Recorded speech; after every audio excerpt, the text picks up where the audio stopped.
دونوں واقعے اتنے لمبے ہیں کہ ایک ایک مجلس چاہیے. اب میں اشارہ کر دوں, صرف اشارہ. سورہ آراف قرآن کریم کا 7واں سورہ ہے, آیت ہے 176.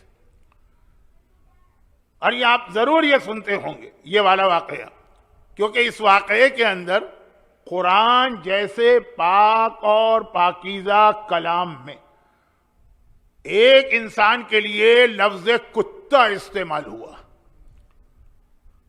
بعض اوقات دشمنان اہل بیت کے لیے یہ لفظ معصومین کی زبان پہ آیا تو لوگوں کو یقین نہیں آتا. ہر آدمی اپنے حساب سے دین کو سمجھتا ہے نا, معصوم کے حساب سے تو کوئی نہیں سمجھتا. تو بعض اوقات لوگوں کو یقین نہیں آتا ہے, وہ کہتے ہیں کہ حدیث غلط ہوگی, مگر یہ تو قرآن کی آیت ہے نا, یہ تو غلط نہیں ہو سکتی ہے. تو یہ اس اعتبار سے بہت اہم ہے کہ ایک دشمن خدا کے لیے قرآن نے لفظ کتا استعمال کیا. سورہ جمعہ میں ان غلط علماء کے لیے سارے پوری قوم نے مثل الذین حملوا التوراۃ ثم لم یحملوها کمثل الحمار, علماء ان کے لیے لفظ گدھا آیا, لیکن گدھا پھر بھی قابل برداشت لفظ ہے. اب تک ہم نے کیا بات کی کہ ایمان کیسے ضائع ہوتا ہے, قوم کے اختلافات. ہمارے یہاں ایک پورا گروپ تیار ہوا, میں نام نہیں لینا چاہتا کیونکہ اب آج کل تو یہ ہے کہ نام لوں گا فوراً آپ جائیں گے انٹرنیٹ کے اوپر کلک کریں گے, ان کے کلپ سنیں گے اور ہو سکتا ہے کوئی امپریس ہو جائے, میری وجہ سے ایک آدمی گمراہ ہو جائے. لیکن ایک ہے نا کہ یہ عالم, یہ تابوت, یہ ذوالجناح, آپ اس اسٹیج سے نکل آئے ہیں کینیڈا آ کر, لیکن یہاں بھی یہ آواز اٹھتی ہے کہ ساری چیزوں کا کیا فائدہ. اب پاکستان میں تو غیروں کے اعتراض کی وجہ سے ہمارے یہاں ہوتا ہے, لیکن وہاں بھی ایک گروپ ہے جو پہلے نعرہ لگاتا ہے دشمنان اہل بیت اتنے برے بھی نہیں تھے, اتنے برے بھی نہیں تھے. اچھا 74 کی میری تقریر سن لیجیے, ذرا آپ کو زحمت ہوگی کیونکہ 74 کی تقریر ہانگ کانگ کے اس آڈیو کیسٹ پہ تھی, وہاں سے لوگوں نے ڈی وی ڈی وغیرہ میں شفٹ کی, لیکن ہماری قوم کے پاس تو وہ ٹیکنالوجی نہیں ہے نا, ہے ان کاموں کے لیے نہیں. امام زمانہ کے حوالے سے میں نے بلکہ چہاردہ معصومین کے حالات پر 22 تقریریں کی تھیں. کوئی میں اپنا پروپیگنڈا یا مارکیٹنگ نہیں کر رہا ہوں, میں تو کہہ رہا ہوں کہ ناراض ہوں میں آپ لوگوں سے کہ آپ کیوں آخر انتظامیہ آپ کو پریشرائز نہیں ڈالتے یہ ناراض والے جملے کی وضاحت کہ اوروں کو بھی تو لے کر آؤ. اور اس وقت اتنے بہترین ہمارے کراچی کی حد تک قم سے پڑھ کے خطیب اور علماء آئے ہیں کہ جو پاکستان میں گورنمنٹ آفیسز میں ہے نا کہ ایک بڑے میاں اپنی سیٹ چھوڑیں تو دوسرے کو چانس ملے, وہ جو چمٹ گئے تو چمٹ گئے. تو میں اپنے لیے یہ نہیں چاہتا ممبر کی حد تک. تو بعض اوقات انتظامیہ کہہ دیتی ہے کہ جی وہ لوگوں کی خواہش ہے, تو اسی لیے میں نے کہا میں لوگوں سے ناراض ہوں. لفظ ناراض نہ انتظامیہ سے تھا, نہ باب الحوائج سے تھا, مومنین سے تھا. یہ محبت والی ناراضگی کہ آپ اتنی محبت بھی نہ کریں جس کے نتیجے میں دوسروں کا راستہ رک جائے. تو خلاصہ یہ ہے کہ 74 میں امام زمانہ پر میں نے نہیں چہاردہ معصومین پہ 22 اسپیچز کی تھی, اور کئی ویب سائٹ پہ پورا وہ سیٹ ہے, اس میں 22nd اسپیچ امام زمانہ کے ظہور کے بعد کے حالات تھے. اور اس میں ایک روایت میں نے پڑھی تھی جو آج کل بہت پڑھی جا رہی, لیکن میں یہ بتا رہا ہوں کہ وہ 74 جب امام زمانہ کا تذکرہ بھی نہیں ہوتا تھا اور ریکارڈ میں ہے اور موجود ہے, بلکہ اگر ایک جملہ میں کہوں تو شاید غلط نہ ہوگا کہ میری زندگی بھر کی جتنی اسپیچز ہیں اس میں سب سے پاپولر وہ اسپیچ ہوئی تھی.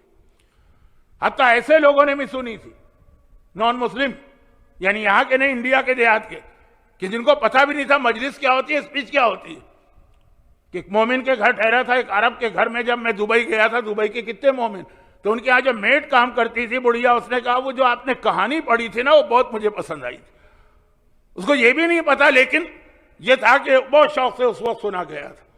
صرف یہ کہ اس وقت لوگوں کو ایک کمپلین تھی کہ مولانا آپ 2000 کلومیٹر کی اسپیڈ سے تقریر کرتے ہیں تو آدھی تو مس ہو جاتی ہے, پھر دوبارہ ریوائنڈ کرو. اب کہاں کی بات ہے. تو اس میں ایک روایت پڑھی تھی جب امام آئیں گے اور پہلی آرمی امام کی جو بنے گی, امام کی آرمی, امام کا نام سن کر, اور امام مدینے جا کے دشمنان اہل بیت کو سزا دیں گے, تو امام کی آرمی کے 1/3 امام کے خلاف ہو جائیں گے, جملہ کہہ کر کہ مولا یہ اتنے برے تو ہیں نہیں. اب اس وقت تو کوئی مومن سوچ بھی نہیں سکتا تھا کہ جملہ کسی کی زبان پہ آ سکتا. شہزادی کونین کے اوپر ظلم کرنے والوں کے لیے جملہ کسی مومن کی زبان پہ آ سکتا ہے کہ ہوں گے برے؟ اتنے برے تو نہیں تھے. تو بھئی آپ کتنے برے چاہتے ہیں اور کون سی ان میں خرابی آپ دیکھنا چاہتے ہیں؟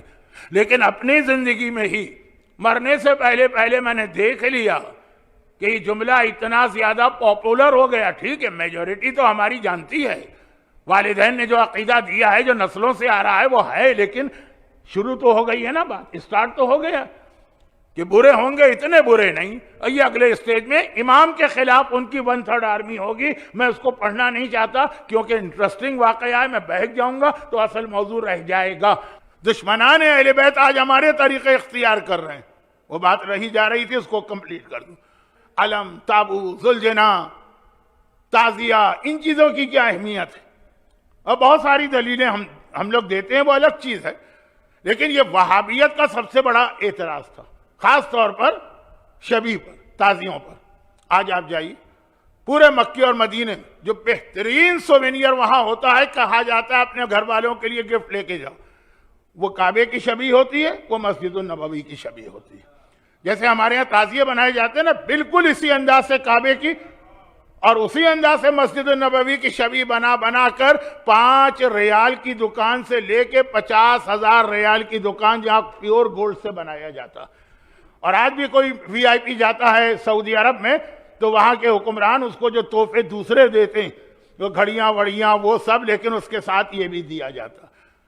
وہ تک قائل ہو گئے کہ اس کے اتنے بینیفٹ ہیں، اور ہمارے ہاں جہاں چلا آ رہا تھا وہاں کھڑا ہوتا. یہ سب غلط، بلکہ یہ شرک ہے. جس کو وہ شرک کہتے تھے اس کو وہ ایمان سمجھنے لگے، اور جو ہمارا ایمان تھا اس کو ہم شرک کہنے لگے. یہ جو ایک اینٹی کلائمیکس ہو رہا ہے، اس کی وجہ کیا ہے؟ مرجعیت سے دامن چھوڑا کے. اب یہ جتنے لوگ ہوں گے نا، یہ سب اپنے پرسنل آرگومنٹ لائیں گے جو یہ اعتراض کریں گے. ان سے کہا جائے گا بھائی ٹھیک ہے، آپ ایک بات کر رہے ہیں، کیا اس وقت ہماری قوم بانجھ ہے؟ ہمارے پاس کوئی عالم، کوئی مرجع نہیں ہے کیا؟ جو آپ کہہ رہے ہیں یہی آیت اللہ سیستانی کہتے ہیں، جو آپ کہہ رہے ہیں یہی رہبر آغا خامنہئی کہتے ہیں؟ نہیں، یہ میرا پرسنل اوپینین ہے جو میں اپنی قوم پر مسلط کرنا چاہ رہا ہوں. اب یہ ایک الگ موضوع ہے، پوری ایک تقریر ہو جائے گی. میں تو بتا رہا تھا کہ پیغمبر نے جو کہا العلماء حصون الاسلام، عالم کی مثال اس کیسل جیسی ہے جس کے اندر پوری قوم رہتی ہے اور وہ باہر کے دشمنوں کے حملے اپنی دیواروں پر روکتا ہے.